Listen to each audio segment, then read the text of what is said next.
जय हो, शुभ हो, सबैको भलो होस्। ल फेरि आइसकेँ है म हजुरहरूको सामु शुभ बिहानी भन्दै।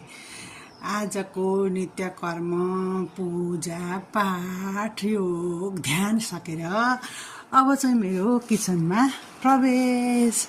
ल यहाँ चाहिँ जडीबुटी चिया ग्रिन टी होइन, यसमा चाहिँ मैले के राखेको छु त हेर्नुहोस् त। यो पाकिसकेको छ, राम्रोसँगले प्रपरली उम्लिसक्यो नि त। अब यसमा चाहिँ सबै किचनभित्रका कुराहरू छन्।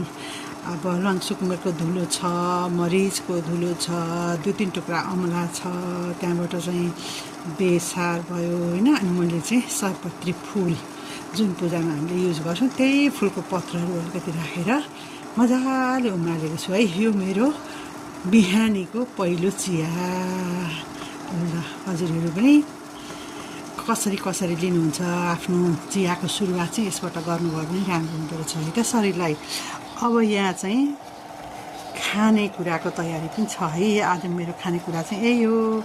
यसलाई चाहिँ 4-5 दिन जति भयो होला मैले भिजाएर मजासँगले राखिदिएको। टुसा यत्तिको भएको छ होइन, जाडो भएर होला अलिकति ढिलो उम्रियो। जे होस् राम्रो छ, राम्रोसँग आइसकेको छ।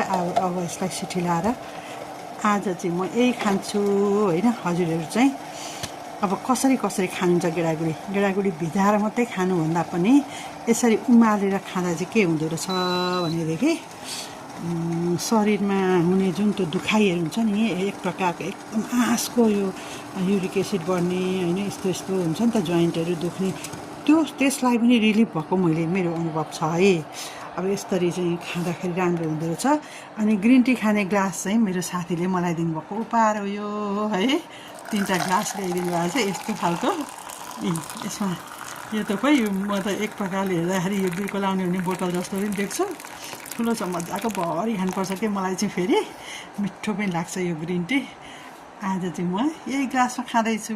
ल हजुरहरूसम्म आएँ है म बिहानै। ल यो मेरो भ्लग सुरुवात गरेको छु मैले। यसलाई सर्च गरिदिनु होला। अनि लाइक कमेन्ट सेयर होइन सब्सक्राइब गरिदिनु होला। मलाई सजेसन पनि दिनुपर्छ है हजुरहरूको सजेसनलाई चाहिँ म सधैँ शिरोधार्य गर्नेछु। यसका कुनै बेफाइदाहरू छन् भने पनि मलाई भनिदिनुहोस् है। गेडागुडी यसरी खाँदाखेरि हानि पनि गर्न सक्छ कि, त्यो हानि चाहिँ मैले थाहा पाएको छुइनँ। गुण मात्रै थाहा पाएको भएर मैले सेयर गरेँ। हजुरहरूलाई केही थाहा छ भने भनिदिनुहोस्। जय होस्, सबैको भलो होस्।